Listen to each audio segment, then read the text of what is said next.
So, paano daw namamalo yung mga responsableng magulang? Dapat may rules. Anak, pag ito ginawa mo, ito yung parusa.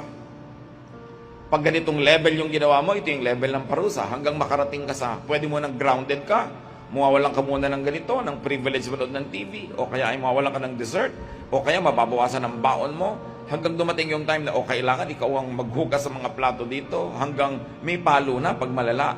At hindi ka na mamalo pag galit. Kasi baka revenge lang yon.